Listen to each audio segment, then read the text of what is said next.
welcome to Codex, a history of video games. My name is Tyler Osby. And I'm Mike Coletta. And this week we continue our Game Boy Advance coverage with some games. We're just going to go through and talk about a bunch of games. Ones that we played that we liked, ones that we didn't play that look cool, and just other games that are worth talking about, I guess. We're just going to talk about Game Boy Advance games. Yeah, Game Boy Advance has got so many games. It's crazy. So many games. That's why I did so well. So many. That's true. It did real well. And I'm going to start... Lots of bits, lots of games. Lots of bits, lots of games, lots of hearts. You know, our hearts were into the system. So I'm going to start with, like, the way we're doing it is different now. We're going to do games that were close to our hearts. I'll go first. Tyler will go second. And then we're going to talk about the ones that were, like, we didn't necessarily play, but were big old hits. You know what I mean? So we got to mention them. And the first one for me, and I mentioned it before, is Golden Sun.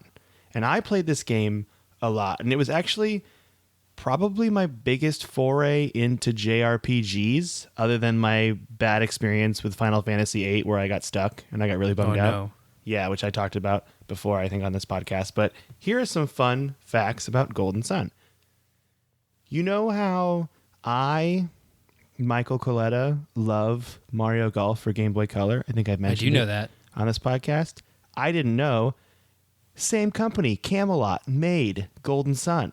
Oh, wow. Yeah, I had no idea. They chose to make Mario Golf like this RPG thing. They were like, we're going to do this because we like making RPGs. Or maybe they made that an RPG and then they were like, you know what? Let's go further and make like a game that is not a golf game and make it an RPG. I read a thing and it was on Wikipedia, so we don't know. But it sounds like they made some RPGs before it, but I'm not sure. But maybe I like to think they perfected it. If they're like, we can make a golf game this cool as an RPG, we should just make a real RPG. That's how I think they thought about it. So that makes sense. Yeah, but a couple things about the game too. Golden Sun took 12 to 18 months to plan and develop, which is kind of long for a handheld game, I read. It's really long. I would like to think a year is probably usually what they do. And in fact, on some of these games, the turnover time is a year. Like I believe for Castlevania, it's once a year. They would have new Castlevania games and F-Zero games as well. But so a couple other things. The game looks good on Game Boy Advance. Like they did some stuff that's kind of that animation style from Donkey Kong Country when you're in the actual turn-based battle screens, that the enemies look more 3D-ish than they should, which I really liked. And also, the only downside, I think, of this game is that I don't remember anything about the story, which is kind of the whole point of a JRPG. Yeah. And I don't remember any of it. I played a lot of JRPGs where I'm like, that game was great. I don't remember the story at all. Yeah, maybe I kind of refreshed my memory. I know it's like you play adepts, which are like magic people, like wizards, and there's like 4 elements, you know, your earth, wind, water, fire, all the stuff. They just totally throw away heart, which bummed me out. But so the big thing about the game though is you can summon these things called Djinn.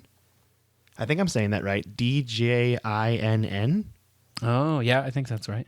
And they add cool stuff to your guy, like passively, if you just have them as like a passive Djinn, but you can also use them to summon these cool elemental monsters. And the monsters are very much based on world mythology. So the one I remember was Ramses, was this like Sphinx looking dude that would pop out and slam stuff with his fist.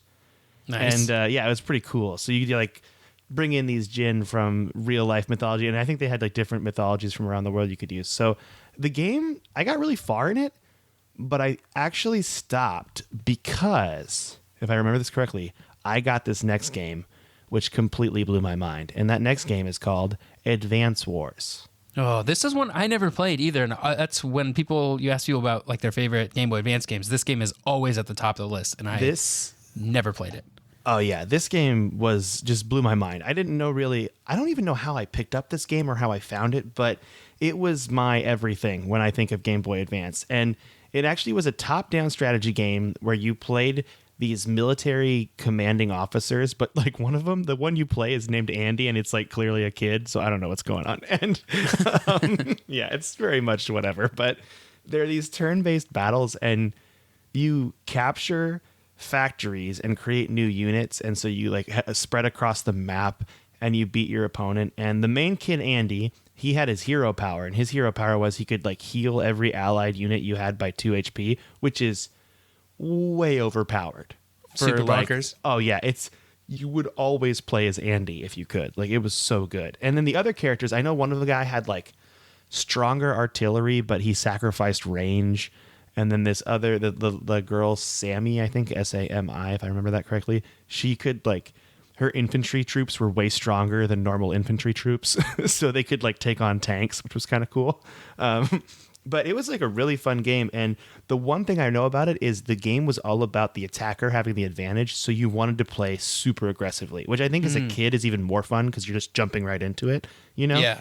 And a lot of those early maps, you can just not even think of strategy and just go plow through the enemies. And it was fun because you'd play these other characters, and there was like a sea captain guy whose submarines were really good or whatever. And like there's like a plane person that was really good. And so it was really fun. The game, and this is one of the coolest parts of the whole game, is it supported 4-player multiplayer with one cartridge where you would pass the Game Boy around like a board game. Oh, that's cool. Which is so ahead of its, like, so cool. I think it's so ahead of its time. Just the fact that you could be like, me and my 4 friends could be in a car, and I'll turn on my Game Boy Advance and I'll pick my hero, and then my friend will pick his hero, and we'll just go around, and then we could just play the game on one Game Boy Advance and pass it around like you're playing, essentially like you're playing the game Risk, but on your Game Boy Advance and without all the infighting. So it's way more fun. and you probably actually finished the game too, which I don't know if I've ever finished a game of Risk. Yeah, I think I've finished a game of Risk as in it was down to the last 2 people and one of us surrendered. That's the only way like, that I'm done. You're just like, I can't anymore. I'm not going to play this until you fully take over the board. There's no way. So yeah, I spent so many hours playing this game, and I'm super sad that I got rid of the cartridge, and I'm super sad that I don't really remember how far I got. And so I kind of wanted to go, and I actually looked it up on the Nintendo store. There's a version you can buy of this original Game Boy Advance version on Wii U, but I didn't see it on DS yet. And there's a lot of other ones. You were mentioning when we weren't recording about how there's one for DS, not 3DS, but game. DS. Yeah. And that one, I looked at some screenshots of it, and it looked like it was trying to be like super serious. The fun thing about this game is it made it all seem so like childlike, and it wasn't super like graphic. It was just like kind of a real fun strategy game, and that's why I loved it so much. So that was my big gushing game review of the whole Game Boy Advance, was Advance Wars. If you have it, or if you see it at like a used game store, just get it. You won't be disappointed. And if you are disappointed, just call me and I'll take it. I'll buy it from you. I don't even care. I love the passing of the Game Boy around like an old school board game. I think that's really cool. I remember some of the Civilization games do that. Maybe they still do it, but I did it in Civilization 4, where my brother and I would like take turns, because that's another turn-based like strategy game where you would like do your thing, and then you would get up and like let somebody else sit down, and then you'd be like, "Don't cheat! Don't look at my screen." Oh. Don't cheat. Play it legit. Play it legit. You could play Civilization. You could play by email too. So you could do it kind of like Words with Friends style, where it was like, I'll just do my thing and then I'll send it off, and I'll wait for my friend to do his turn, and like maybe tomorrow, maybe in a week. You know, that's really cool. I love games like that. I think and there's kind of I actually learned this weekend when talking to some people. There's like a community of local multiplayer people that love to play games in the same room as people, which is kind of a dying thing when you think about it with like online play and stuff. Yeah. And I hope that becomes a big thing again, because my favorite thing in the world, one, they did confirm that Halo 6 or Halo Infinite, whatever you want to call it, will have local multiplayer again, which is good, because oh boy, when they took that out of 5, people were pissed, and it's dumb, because my favorite thing to do was to have split screen and be a guest in an online game and just wreck. That's always fun when you're like the guest. It's really cool. But yeah, the board game factor of it just completely changed everything. That's made awesome. My brother and I played it together. It was super fun. So the last game on my list, and this is because it's the only one I can remember, but it's an amazing port of the SNES classic Super Mario World. It is Super Mario Advance 2 Super Mario World, and we're going to mention a lot of these because they did just an advanced series of old ports of Super Mario games, and they're all good. I don't think there's a bad one in the bunch. Nope, not at all.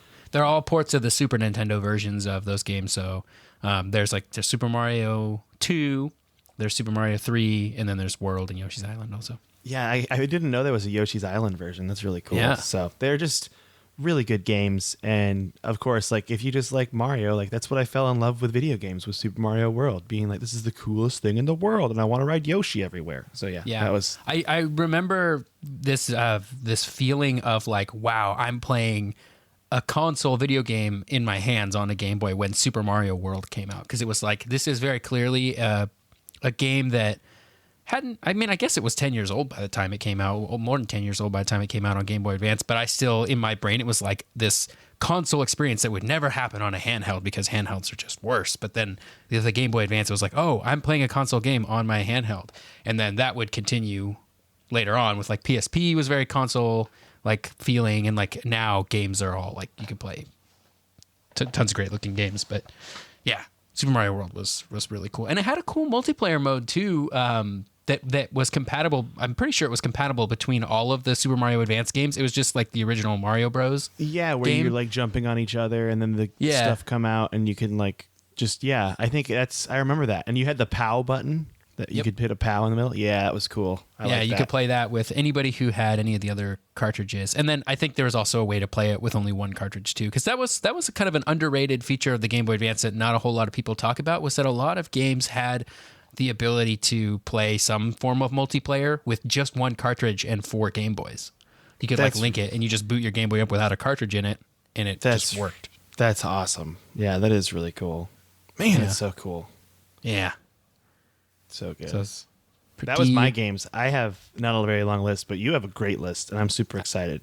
I have a few more games that I want to talk about. We talked about a lot of these last week. It's kind of hard to talk about just the Game Boy Advance and then not talk about these games. But the first game on my list is Pokemon Fire Red and Leaf Green. I kind of had skipped the Ruby and Sapphire generation of games, the third generation of Pokemon games, because by the time they came out, I was like 12 or 13, and Pokemon was like, this is for little baby kids, because I'm through with Pokemon. You're like, little baby kids, and I'm a grown man. And I'm a grown man. Old. Yeah. And there was this like feeling of superiority where it was just like, well, I don't recognize anything beyond the first 150 Pokemon. And then some people like me were like, well, but Gold and Silver were pretty cool too. But then after that, it was like, I don't know. So when Fire Red and Leaf Green came out, it was like, hey, this is the original games with the original 150. And then there was, you could get the other ones after you like beat the game, but it was like the original games recreated in the style of Ruby and Sapphire, which some might argue is still the best style, because it was this very like Super Nintendo feeling RPG. Like playing Fire Red, Leaf Green, Ruby, Sapphire on a Game Boy player on your TV was so cool. Oh yeah, that's really cool. Yeah, so I had Leaf Green, and that was basically the reason that they're Fire Red and Leaf Green and not like Fire Red and Water Blue is because in Japan, when the original Pokemon games came out, they were red and green version, and then blue was like their special yellow version, and then they also got yellow version also. And then when it came out in the United States, red and blue were based on the blue version that had come out in Japan. So it was a little bit better, sort of a kind of remastered, like not that much better, but some stuff was better. Anyway, Fire Red and Leaf Green are called that because it's an homage to the originals from Japan. Which I liked. I liked that little factoid. Yeah.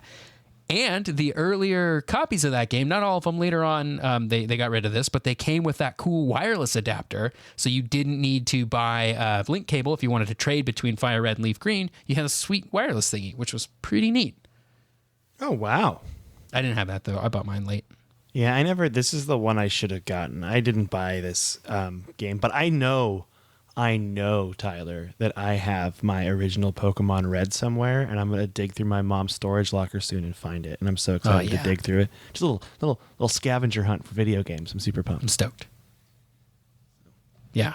Next game on my list, Tony Hawk 2. We talked about this. Every time I talk about Tony Hawk, I feel like I talk about the Game Boy version. I know we talked about it last week, and I'm pretty sure we've touched on it in previous episodes, but the reason I want to talk about this is because I played so much of it, and it very much felt like Tony Hawk 2. It was like an isometric sort of top-down view, not top-down, but like, 3/4 angle.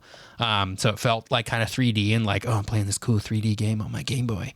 And it had like a really cool soundtrack that didn't have any lyrics or anything. I don't think they were based on any real songs that had been on the other soundtracks, but they were still pretty cool and they were kind of rocking. But it felt like a Tony Hawk game. You could ollie, grind, do flips, grabs, manuals, and there was a lot of levels based on the levels in the console versions, but of course they were retweaked so they would work from that other gameplay perspective. But like for all intents and purposes, this game was Tony Hawk 2 in your hand, and it was super sweet. Dude, again, yeah, that would have blown my mind in general just because I loved those two Tony Hawks. They were my favorite thing in the world. Yeah, oh, man. So good. Made me think I could skateboard. I fell down a lot. It was perfect. Yeah, same. I fell down a lot. I had a half pipe in my backyard, and I fell down a lot. There's we one thing. We built it one summer. I don't think Tony Hawk realized when he was like, I'm going to sign off on this video game, he's going to make a lot of unathletic kids fall down. You know what I mean? Yep. he didn't even know, but I did it. I went for it, and I don't regret it. It was great. I wonder how many unathletic kids became athletic kids because of Tony Hawk's video games. That's probably true. That probably happened, you know? Someone out there just heard the song Superman and was like, I'm going to go do this thing. And now they're professional, and they can thank Tony for that. Probably. All his friends just call him Tony, you know? Yeah. Or Tony T-Hawk. the Birdman Hawk. Tony the Bird. They just call him Birdman. I hope so. That would be so rad. That's a nickname of his, the Birdman. The Birdman? Yeah. So he'll just be at the grocery store and he'll be like checking out, and they'll be like, all right, have a good one, Birdman. That's amazing. Yep. Oh, man. Because he owned a skateboard company called Birdhouse, and they make skateboard deck stuff. Anyway, we can move on to... I don't think we have to. I think this is our new Tony Hawk podcast. You didn't know that? We can keep talking about Tony Hawk. Well, in 2015, he did a 900 for the last time ever. He's like 50 years old, did another 900, and he's like, all right, cool, I'm done. Done with 900s forever. So rad. So cool. Yeah, he was like 50 when he did it. Anyway. I didn't know he's 50. Dang, okay. Yeah. F-Zero Maximum Velocity, which was more or less just F-Zero from the Super Nintendo, but on a Game Boy. It had like most of the same characters. The tracks were very similar. The gameplay was almost exactly the same, but it's another example of a Super Nintendo quality game being on a handheld, and it was super fun. It's a very fun racing game.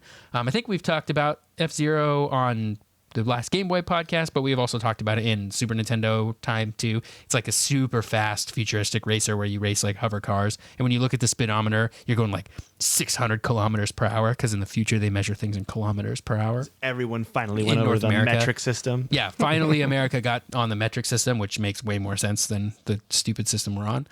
But It's super fun, it's super fast, and it's F-Zero. So. I have a quick note too. So while we're just here, I should say there were two other F-Zero games for Game Boy Advance. F-Zero GP Legend, which I'm assuming stands for Grand Prix Legend, and then F-Zero Climax. Those came out in 2003 and 2004, respectively. Did some more F-Zero research, I never played those. Yeah, these are games that I never played, but again, I feel like I really should have, because Captain Falcon, just right in my heart, from playing Super Smash Brothers. I'm like, oh, right there. I should have played more F-Zero games. Yeah, I think F-Zero was a launch title. I'm pretty sure that's the one that my brother picked up when we got our Game Boy. I feel like F-Zero. And I also feel like racing games like that, they just belong on little handhelds like that. Yep. Like, we're going to talk about a Mario Kart later, but man, that was just like, perfect. Yeah. Next game on my list, Metroid Fusion. Fun fact about this, when you boot it up, one of the first things it says is like Nintendo Presents, and then it says Metroid 4. It doesn't say Metroid Fusion. What? And I'm pretty sure Super Metroid says Metroid 3 in a similar fashion. So this is a direct sequel, like designed to be a mainline Metroid game, and it is just as good as any other Metroid game. It's probably my favorite side-scrolling Metroid game. I know Super Metroid fans are going to be mad at me for that one, but Metroid Fusion was so good. It takes place way far off into the future of Metroid. Not way far, but like it takes place after Super Metroid, which takes place after Metroid 2, which takes place after the Metroid Prime trilogy. The whole Prime trilogy is between Metroid and Metroid 2. Fun fact. Oh, interesting. Yeah. So anyway, Metroid Fusion is Samus going to like this space station that's been taken over by some parasite. And while she's there investigating what went down at this space station doing experiments, she gets infected by the parasite, and they have to like remove her suit, but she gains this new suit that gives her all kinds of cool new powers. And so you have to go around killing these ex-parasites. to get your abilities back and stuff. But what's really scary about this game is when that happened to Samus, the ex-parasites like made a clone of her, like an evil clone that has all of the powers, like all the abilities. And so every now and then you'll see this clone like walking around, like maybe you get to stealth by it or you have to fight it a couple of times, where it's like really scary because it's way stronger than you and it stays stronger than you for like the whole game. Oh, wow. Yeah. Metroid Fusion definitely had a very kind of, I don't want to say survival horror, but it was definitely like kind of one of the scarier games that I've played. And I guess the Metroid series in general is kind of like that, but I really felt that with Metroid Fusion. And I remember being absolutely terrified of SAX, the clone. That was the name of the clone? Yeah. And it had these cool story bits where you would be going down an elevator or something, and it would be do kind of what the Game Boy Advance equivalent of like a cutscene is, where it would like show a picture, like a really cool looking picture of Samus and like put some text over it. But she would be like narrating to folks, talking about her time at the academy and talking about her commanding officer and like how her commanding officer had died, but they like took his like personality and put it into an AI, and that was her new like ship AI or something like that. It's pretty cool. Well, while we're here, like I did with F-Zero, I had another Metroid game on my list.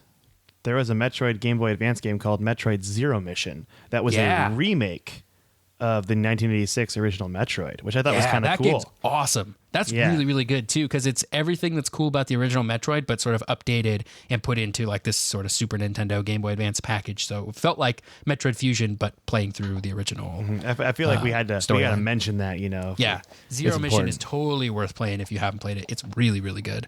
Everybody should get it. Yeah. Metroid Fusion also had a cool ability where it could, with the link cable thing to the GameCube, you could link up to Metroid Prime and get the fusion suit on Metroid Prime, which was pretty neat. Oh, that's really cool. Yeah. Little cross DLC. I guess it'd be kind of like DLC. Yeah, I guess. Yeah, kind of. Unlockable suit. That's cool. Little cross promotion stuff. Got me to buy the cable. That's for sure. Yeah. It worked on Tyler. Got me. So, yeah, Metroid Fusion was great. Another really good Super Nintendo port was A Link to the Past, Zelda, Link to the Past. And it's A Link to the Past plus 4 Swords, which was a multiplayer mode that lets you link up to 4 other Game Boys and like play a 4-player kind of 4 Swords game, which was like a cool multiplayer Zelda, which would get expanded upon on the GameCube with 4 Swords Adventures. But yeah, Link to the Past was just like a perfect port of Link to the Past to the Game Boy, and it played super well. And was also pretty good to play on the Game Boy player, to play it up on your TV like you were playing the old Super Nintendo game. Although at that point, you could kind of see how the Game Boy Advance's screen is a little bit lower res than what a Super Nintendo would put out, so it looks a little bit worse, but it's still really fun. But yeah, if you played Link to the Past, then you know all about it, but it had a really, really good port on the Game Boy Advance. And that was the 4 Swords thing too, right? So you could play with 4 people. That's awesome. Yeah. Yep. Another game...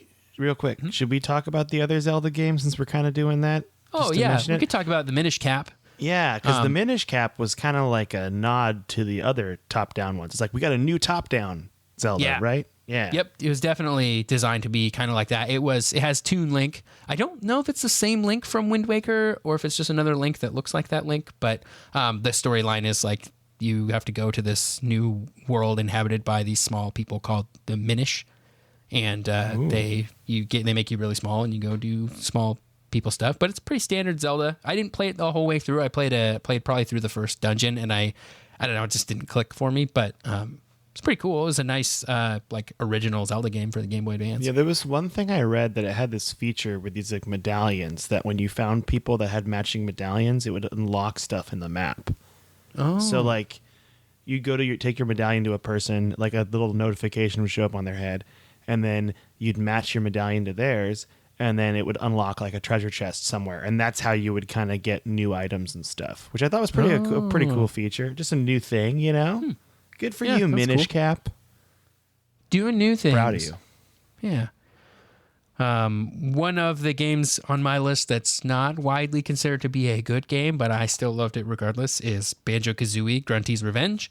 If you like Banjo-Kazooie, it's it kind of does for Banjo-Kazooie what the Tony Hawk game did for Tony Hawk. Like it sort of takes the platformer, does this like 3/4 angled view on it, which is really hard to play a platformer from that angle because it's really hard to judge like where you can land and your distances and stuff like that. But I really enjoyed it, and it does feel like a Banjo-Kazooie game. The humor's all there. It's pretty short, but I really enjoyed it, and I think it's worth mentioning because it's fun. You know what? If you enjoy it, Tyler, that's what it's here for. Okay, That's all that matters, right? Yeah, that's right.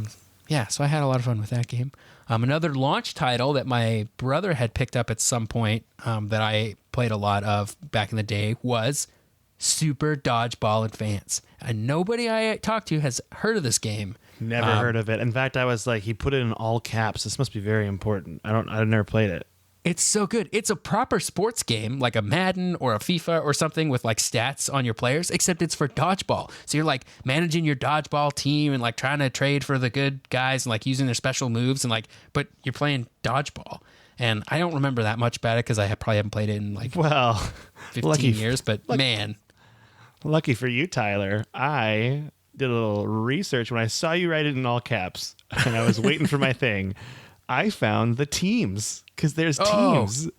And so here are the teams. There's Team Heroes, which I believe is your team that you run. And it's got Ken, Tom, Paul, Ben, Neil, Fred, David, and Jack. Whoa, cool. And then you got the China Dragons, the England Knights, the USA Braves, the Australia Stars, the Russia Bears, the Holland Angels, the Japan Ninjas, the Canada Foxes. No, a wolf? No, we're going to go foxes. And then the Korea Bombers. And then there's dream teams you fight, which are called the Shooters, the Rockets, the Ironmen, the Warriors, and the Team Atlas. Ooh. Team Atlas. Ooh. Yeah, and there's a bunch of... They actually have kind of a detailed article. Like, there must be one really big Super Dodgeball Advance fan that's not you, Tyler. That's your best friend and you don't know it yet, because there's a lot of, like, things about the gameplay on the Wikipedia page for it. Yeah. Like all the types of super throws, all the types of stuff. I mean, it seems like it's really cool. I love the box art. Just a guy getting hit in the head with a dodgeball and he's got stars around his eyes. It's great. Just totally whacked. Yeah. Yeah. It looks really cool. I mean, that's a really cool, different kind of game too. And I've been like, when we find games like this or like games like Advance Wars where I'm like, did they make more of these? You know? Yeah. Advance Wars they did, but I don't know. Did they make another Super Dodgeball? It's kind of part of a series of Super Dodgeball games. There's like some arcade, like some Neo Geo games, I think, before Super Dodgeball Advance. But yeah, they kind of did. By the way, of the last team is called Team Atlas because the publisher of the game is Atlas. That's why. Yeah, that makes sense. But yeah, Super Dodgeball Advance. I also want to another honorable mention. I didn't spend a ton of time playing these games, but the Sonic Advance series, in a world where most of the Sonic games at the time coming out were not great. Like Sonic Adventure was not super great. Sonic Adventure 2 was not super great. But while these not great Sonic games are coming out, some Sonic Advance games, 1, 2, and 3 are coming out on the Game Boy Advance, and they are crushing it. They're super good. Yeah, they feel like proper Sonic games, like 2D Sonic games. They do have the same problem as some of the later Sonic games of like just having a cast of like weird characters that I don't care about. But the gameplay was always solid, and they had like the cool Chow Garden. And I think you could link them up to the GameCube versions of Sonic Adventure and Sonic Adventure 2 to do Chow Garden stuff. Similar to how you could use the Dreamcast VMU to do Chow Garden stuff portably. So that was cool. Those are worth mentioning anyway. If you're like a huge Sonic fan and haven't played the Sonic Advance games, you should do yourself a favor and pick those up. Everybody jump on Sonic Advance. Listen to Tyler. He knows what he's talking about. Great games. Lots of great games. Sonic games. And now then my last honorable mention. For this, right? Oh, yeah. Yeah, well, yes. The Game Boy Advance is a great system to play Final Fantasy games on because it has 1, 2, 4, 5, and 6, which, according to a lot of people, are all the good ones because there's no good ones after 6. That's not true. There's lots of great ones after 6, but... Can I ask you a question? Yes. What's the deal with 3? 3 never saw a U.S. release until it got a DS remake in 2006. Oh. And it was like a cool 3D proper remake. But 1 and 2... 2 never came out in the United States. I'm talking the Japanese 2 when I give these numbers. So 2, the first one came out in the United States. Second one never came out in the United States. Third one never came out in the United States because they thought it was too hard for us terrible gamers in the United States. The fourth one came out in the United States as Final Fantasy 2. The fifth one did not come out in the United States. And then the sixth one came out in the United States as Final Fantasy 3. But when they came out on the Game Boy Advance, they were given their proper numbers. So 1 and 2 are based on the Wonder Swan versions of those games. And the PSP version would also be based on the Wonder Swan version. 3 did not come out on Game Boy Advance. 4 was a cool port of the Super Nintendo game of Final Fantasy 4. Same with 5 and 6. They were all pretty good. I think they added some stuff, maybe some extra dungeons and things like that. But anyway, they're worth playing if you're looking for a portable way to play those earlier Final Fantasy games. It's a great way to do it as a Game Boy Advance. Can I ask you a question about another game on the list that I saw that's Final Fantasy related? Yeah. What if you said no there? That would have been so weird Just as far as podcasting goes. I'm not taking any more questions. Sorry. They would have, people listening would have been like, that's a horrible thing to do on a podcast. I don't know what Final Fantasy Tactics is. Oh, this is a little bit of a blind spot in my Final Fantasy repertoire, but I can tell you what I do know about it. So Final Fantasy Tactics, not to be confused with Final Fantasy Tactics Advance, which is the Game Boy Advance version. So Tactics was a sort of Fire Emblem-esque, like turn-based XCOM kind of strategy game that was on the PlayStation. And then Final Fantasy Tactics Advance was the same kind of gameplay, mostly the same, but the storyline and characters are completely different on Game Boy Advance. Oh, interesting. So they redid it. That's kind of cool. Yeah, they don't really make that obvious because I'm pretty sure the cover still looks like the original cover of Final Fantasy Tactics. So people were probably seeing that game like, I already played it. Why would I need it again? When really it's a new one. It's a brand new one. Oh, so wow. I could have played it again. Yeah. Confusing marketing right there. Yeah. And then I think the DS would get a Tactics game, a proper Tactics sequel called Tactics A2. Maybe that was PSP. PSP got a remake. You think they'll ever come out Tactics with a Jaybird Tactics? Why? It's already perfect on the Apple II. That's a good point. Why would I? What would you change? I feel like I might cut that out because I keep asking stupid questions to you on this podcast. About Jaybird. About Jaybird when it's already the greatest game. The Jaybird Championship Series does not recognize any forms of Jaybird that are not on the Apple II. So that's true. If you're trying, it's like what's that? It's wow. Twin Galaxies Arcade. It's like if you're trying to play on a different system than the original cabinet and the original board in that cabinet, get out of here with that. They know you're cheating. Don't even do it. Don't even try. Right. Yeah. Do you want to move on to the cool, technically demanding games for Game Boy Advance? Yeah, there's a lot of like really neat sort of technically demanding games when we talk about like they did some cool 3D stuff or like they weren't necessarily good games, but they were cool in a way. There's lots of good YouTube videos on this, so we don't need to go too deep. There's like people who have just dove in deep and like really broke down what made these games technically awesome. But a few of the really cool, obvious ones in my eyes are 007 Nightfire, which was like a proper first-person shooter on the Game Boy Advance. I don't think it was very good overall, but pretty cool looking. They could pull it off. Yeah. Driver 2 was like a 3D version of Driver 2 that was a PlayStation game. It was kind of like Grand Theft Auto, but for the Game Boy. Can I say real quick before you go on to the next one? Yeah. I played Driver 2 for PlayStation actually quite a bit. My brother had the game. He really liked it. He liked GTA, but Driver 2 was way more about you actually driving cars. Yep. Like they had I think in Driver 2, they added a thing where you could get out, or maybe it was Driver 3. The one thing I personally remember about this game, it was very brown. Like that was the color scheme. It was just like everything was like brown. It was in LA, I think based in LA. So it was like everything was like brown. Your car was brown.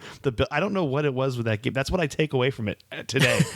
Is that game. I'm like, that was a very brown game. Just different shades of beige and brown.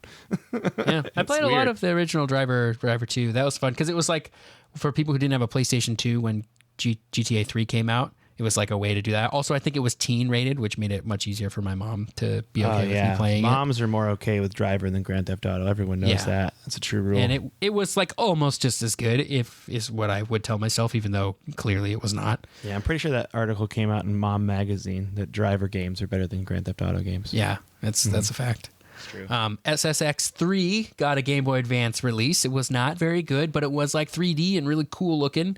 So that's neat. SSX3, like I said, I've talked about this every time. Best SSX game. Except for the Game Boy Advance. Except except on the Game Boy Advance. Not great. The Doom games also came out on Game Boy, Doom and Doom 2. And those were proper first-person shooters that looked pretty cool. Well, I guess those are some of the best like non-PC versions of Doom of their time. Like they were better than like the Super Nintendo or the Genesis 32X or the Jaguar ports. Man, you're so good at this, Tyler, that I had that down at the bottom of my list and you already talked about it. That's how good you are. You just go right off the dome. Seriously. Boom. Tyler Improv Osby. That's what they call him. It's true. Yes, and. All right. So now we're going to talk about games that we didn't necessarily play, or at least play a lot of, but are very important to the system. Yep. And so this might be a lot more brief. We apologize in advance. If we miss a game that you love and you're like, hey, dum-dums, you missed a game, email us at codexhistorypodcast@gmail.com or tweet at me. Although emailing will be less hurtful because if you tweet it to me, everyone can see it and just know I'll cry. Okay, the first one is Mario Kart Super Circuit, which was a really big deal because this, again, brought almost all of the SNES version of Mario Kart to Game Boy Advanced.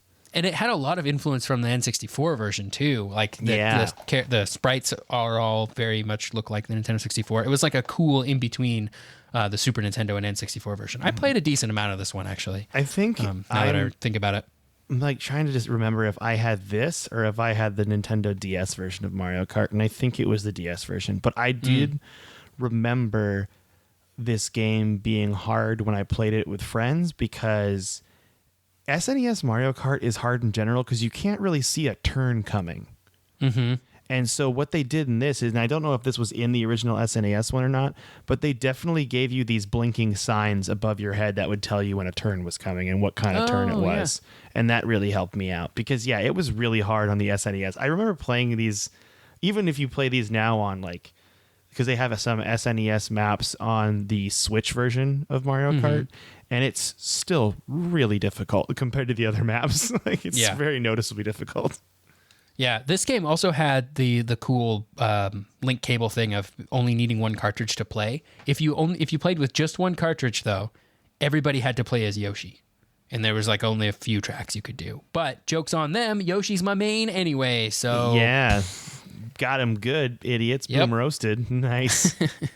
Dude, the next game is Fire Emblem, and I would say this is definitely more popular than Golden Sun as far as your turn-based RPG goes. Correct? I'm correct. I think so. Yeah. And there were 3 of them that came out for Game Boy Advance. So it was a very big deal. But this is also where Marth and Roy come from, right? Which are our Super Smash Brothers people. Roy? Yeah, that's right. Roy, and Ike? And Ike. That's the other one. Yeah. But it's a pretty big series that I don't know anything about. And I'm sorry, listener. Yeah, same. If you're a big Fire Emblem fan, you can email us at codexhistorypodcast@gmail.com. Or you can tweet at me, Coletta. Oh, yeah, just at me, though, not at Tyler.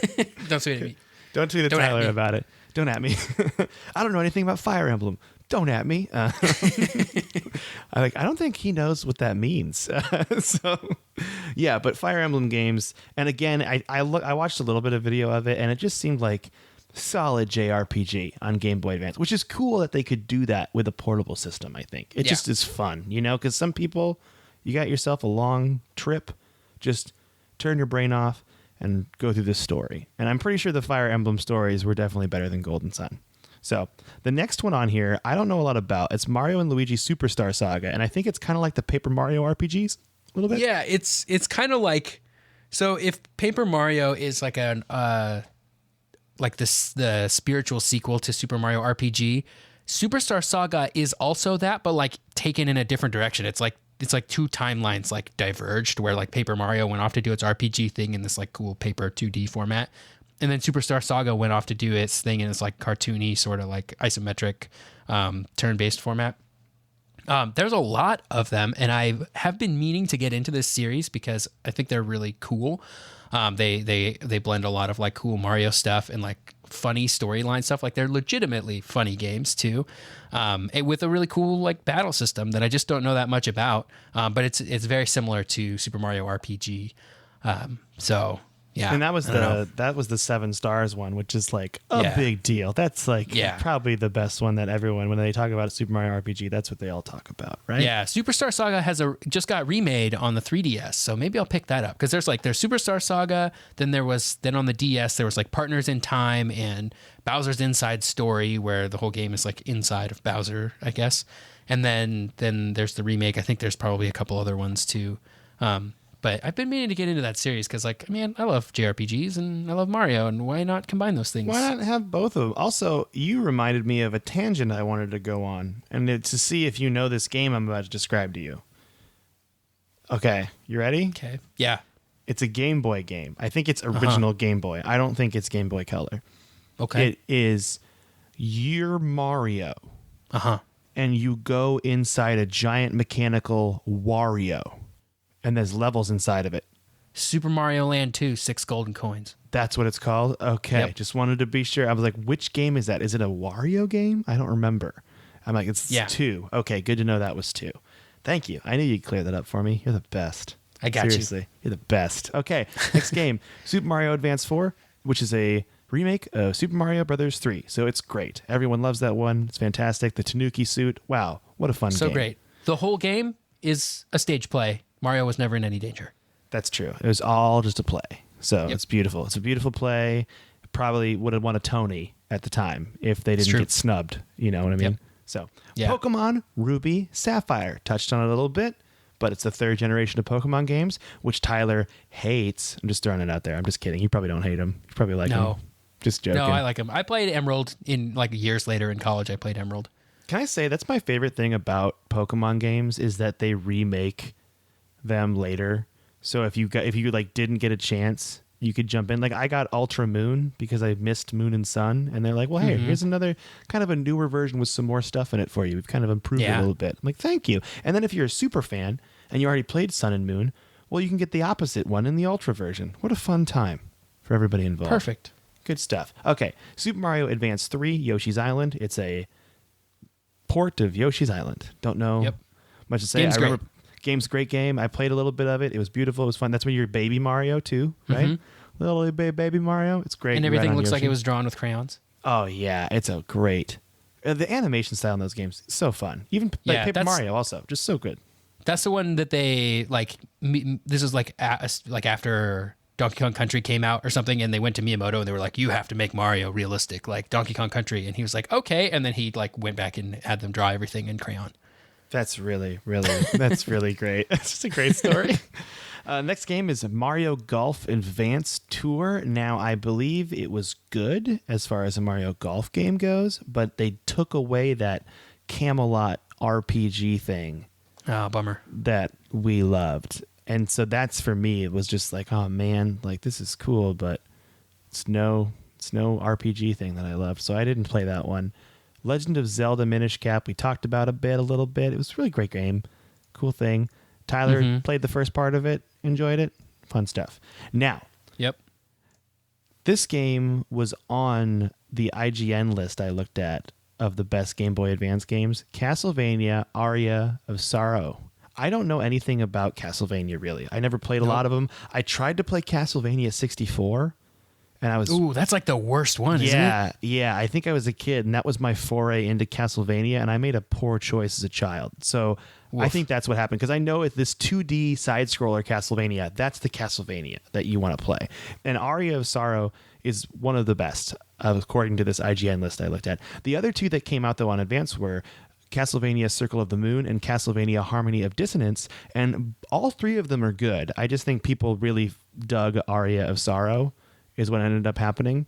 And I think, Aria of Sorrow was the third one to come out. So like Circle of the Moon came out in 2001, then Harmony of Dissonance came out in 2002, and then Aria of Sorrow came out in 2003. So I like to think that they kind of perfected it on the Game Boy Advance in the third one, and that's why probably everyone remembers that one as being the best.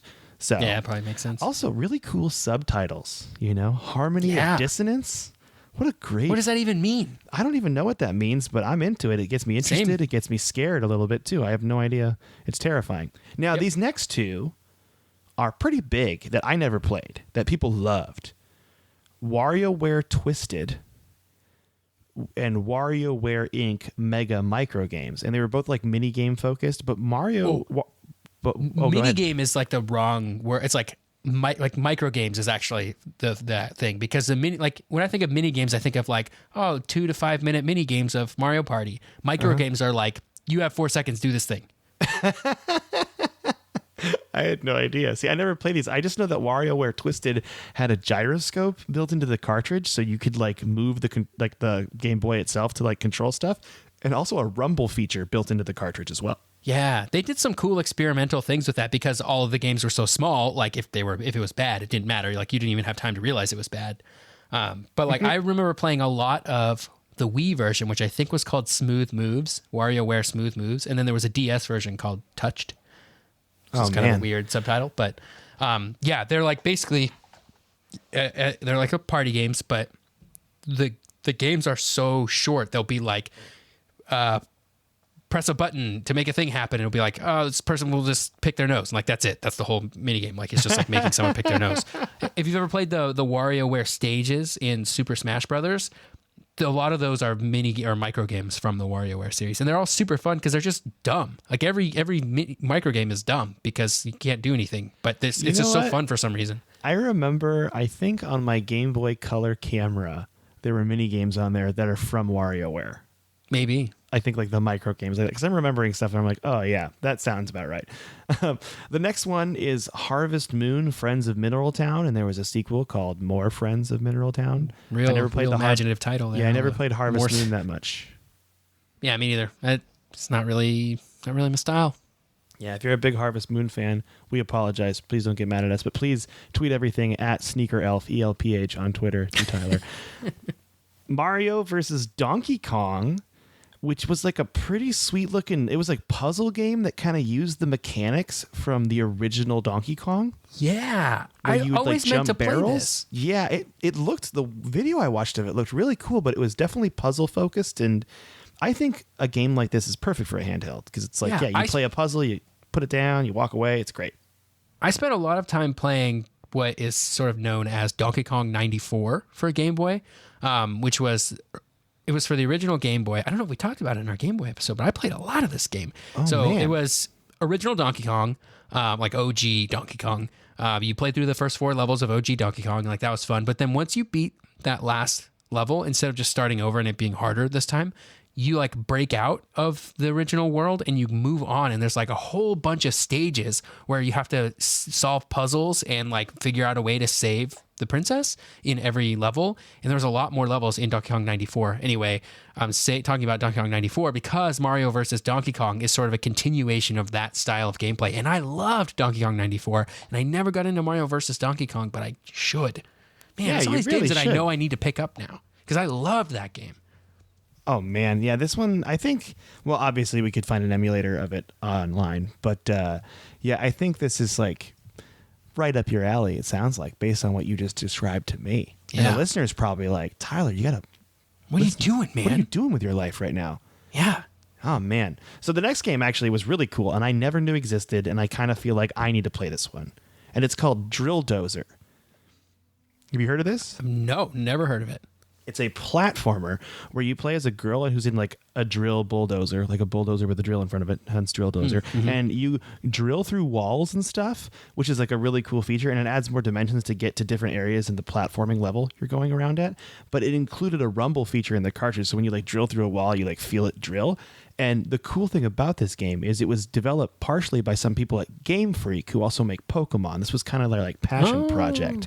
That's cool. So I thought that was pretty neat. The next game is Ninja 5-0, and now it's known in the PAL region, which I looked up what PAL region was. PAL region, by the way, is an area that covers Africa, South America, and some of Asia and Europe. It's like a very distinct marketing region. And it's called that because it's like the PAL television standard is what's used in those regions, is what it's called. Yep.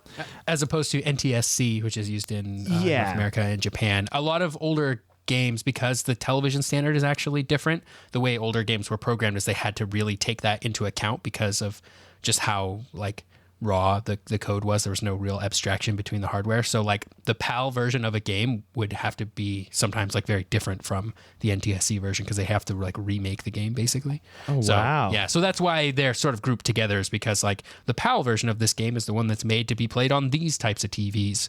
It's not really a problem anymore because the Xbox, like everybody uses the same standard now, but back in the day they didn't. So yeah, it was known as Ninja Cop if you got the game in those regions, which I think is also a pretty great name. I mean, it tells you exactly what the game's about, where you're a ninja who's also a police officer and you have to stop a terrorist group. So, and it's like a side-scrolly beat 'em up kind of thing. So it looks pretty cool though.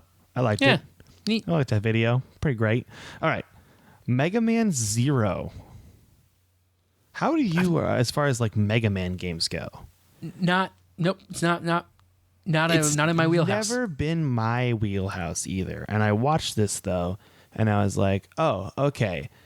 There's actually this game, which like it's your Mega Man essentially, and you're just doing Mega Man things like every Mega Man game. But it's like really, I think it's just really well done, and it really stood out as being like, oh, this is a good nod to the old Mega Man. And I also like watched a thing where it was like, it's hard, but it's not so hard it's unforgiving, because those first Mega Mans, you have to memorize every step of the way. Otherwise, you're just going to die because it's so unforgiving. But this one was a little more forgiving. I think you could like jump into something and you could beat it without having to play it like 18 times, which Mega Man was not like.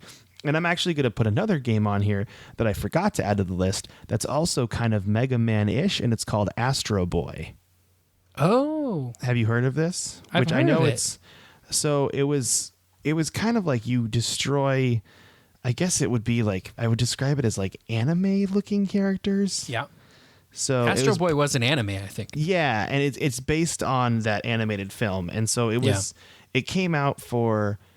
Game Boy Advance. Now there was a later version of it that came out for like PSP and PlayStation 2 and I think even Wii and stuff like that.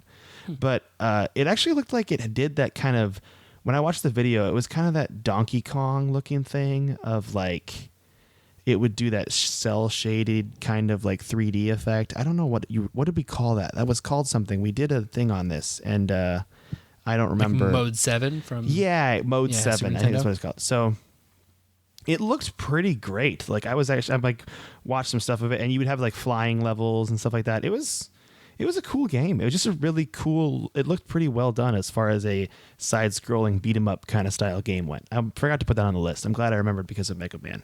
So Yeah. the next ones we have are amazing ports once again of Donkey Kong Country 1, 2, and 3 were all moved over to the Advance, and they came out Awesome one year games. after the other. I think it was like 02, 03, 04. Boom, there you go. Get your Great Donkey Kong games. Country fix in. We already talked about F-Zero, and the last game I want to talk about I put on the list because of you, Tyler, and that is Kingdom Hearts Chain of Memories. Ah, yes. I remember this game coming out, and it came out in the gap between Kingdom Hearts 1 and Kingdom Hearts 2, and it sort of takes place in there too.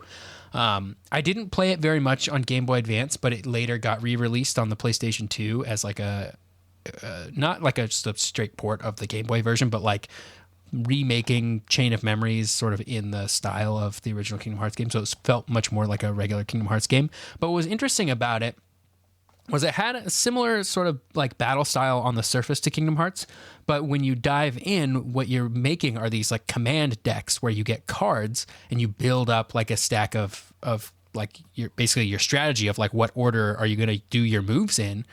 And so it felt like more strategy based, which I think probably worked a little bit better on the Game Boy than it did on the PlayStation 2 version. But it was kind of an interesting play style. I don't know if I would say it was good, but it was like a cool experiment. And of course, we all played it because it was in between Kingdom Hearts 1 and 2, and we were all anxiously waiting Kingdom Hearts 2. But it had some cool full motion video stuff at the beginning and the end too. There was like some videos that played that were similar to some of the end videos of the Kingdom Hearts game. I think in the storyline is between Kingdom Hearts 1 and 2, Sora goes into a coma for the main character of Kingdom Hearts, goes into a coma for reasons I can't remember why. And so he goes to Castle Oblivion in his brain, I think. I'm probably horribly butchering this, but Kingdom Hearts kind of horribly butchers itself. But yeah, so you go to Castle Oblivion and you have to go through all of Sora's memories to like put them back in order. And so you end up replaying all the levels from the PS2 version. And then by the end, you have put his brain back together, and then Kingdom Hearts 2 happens, I guess. So that's neat. That's cool. So cool. It's good to have a Kingdom Hearts game on Game Boy Advance. That's great for people that love those games. I'm into it. I'm into having a lot of multi-platform stuff for the same series, so you get your fix in everywhere. Now, I forgot another thing, and I looked at it, and I was like, you should put that on the list. That's very interesting. And I forgot, so I'm adding it now at the very end. Last week, how I showed you, Tyler, my NES, like, classic style Game Boy Advance SP that my friend gave me. I do remember that. Apparently, with that Game Boy that I have, that I don't have this because my friend just gave me the Game Boy, it came with a cartridge called Classic NES Series. And these were, I think it was multiple cartridges with different games on it. It was called Classic NES Series in America. In Japan, it was called Famicom Mini Series. In Australia, it was called NES Classics. Also, Europe was called that. And it's a bunch of games that came out on cartridges that looked like old NES cartridges. And it just had remakes. So it was like Adventure Island, Balloon Fight, Bomberman, Castlevania, Clue Land, Dig Dug, Dr. Mario, Donkey Kong. There's a ton of them. There's so many on here. Ghosts and Goblins was remade for it. And the original Legend of Zelda. I had no clue, but yeah, this Pac-Man. Like, they must have these when NES was doing all sorts of arcade ports, I think that included all of this stuff. So it's pretty cool. They even have Zelda 2 on it. I just thought it should be mentioned because it did come out on Game Boy Advance, and it kind of leads into our kind of final conclusion here, which is this system was all about ports. Yeah. And they did it super well. We should just say that right now. It was so good. Yeah, most of the great games for the Game Boy are Super Nintendo games or NES games, and you know what? I'm cool with that because I think playing console games on a handheld was unheard of at the time. It was sort of the divide between consoles and handheld was like consoles have the better graphics and the overall better games. The handhelds have some really good games, but they will never look as good as the consoles, which holds true today. But by this point, the Game Boy Advance so the handhelds had sort of caught up to the Super Nintendo in terms of power, and so you could get older console games just in time for your nostalgia to kick in. You could get older console games on your handheld, and they just really capitalized on that. And of course, I bought everything that I owned on Super Nintendo again. I bought it on Game Boy, and it was totally worth it because I got to play it on the go. And yeah, man, Game Boy Advance, really awesome. Really great system. And as always, as we said before, if we forgot something and we didn't talk about your favorite thing, email us, codexhistorypodcast@gmail.com, and then also tweet at us. But email's better. I don't want to be called out in public. I get sad. Yeah. Trying my best out here. You know what I mean? It's hard out here in the Game Boy Advance wilds. There's so many games for Game Boy Advance. Yeah. I went down the list. It was absurd. There's no way to talk about them all. I was going through and I was reading down, and I'm like, there's so many games I've never heard of. A lot of them, too, because I was just looking at the list on Wikipedia of every Game Boy Advance game they've recorded on Wikipedia, which I feel like has got to be pretty complete. And there are some that are just redded out because there's no more information on them. Yeah. There's no sites at all. So it's just so many. Also, if you were a fan of Disney or Nickelodeon or Cartoon Network, congrats. You had a game for every single one of their TV shows. I found that out on Game Boy Advance. I'm talking Ed, and Eddie just showing up. So Rocket Power. Yeah, Kim Possible. Powerpuff everything. Girls. Yeah, everything had a Game Boy Advance game. So if we miss one of those, we're sorry. That's a blanket statement mentioning that those existed. So if you want to do that, you can do that in your own time. Tyler, what you been playing? It's still just Destiny. This past week, I've been working on some other projects at home that have taken up my gaming time. So yeah, mostly just Destiny. I'm gonna look around my room. I always do this. I look around my room to see if there's something that's like sitting out that I have been playing. Not really.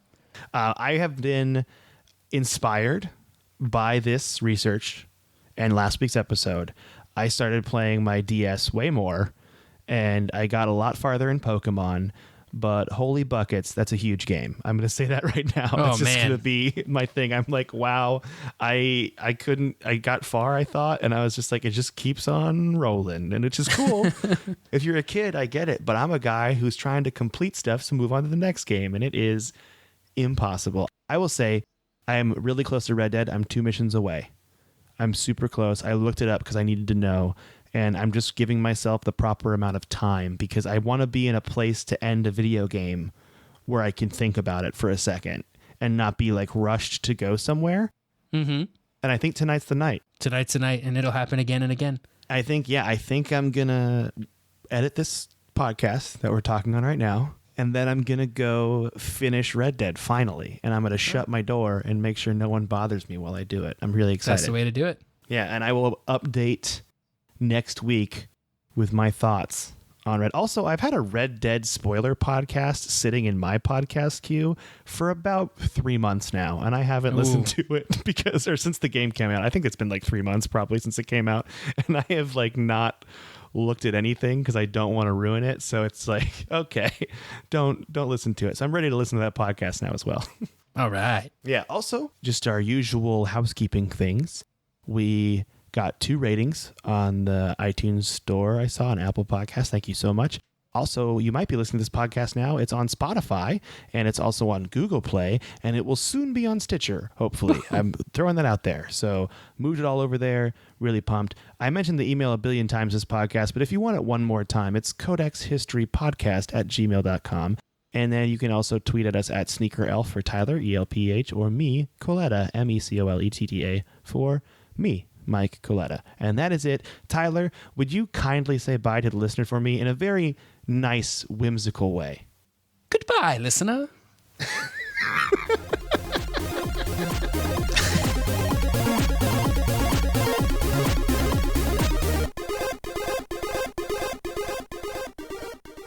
This has been a Podaholics Comedy Network presentation. Podaholics.com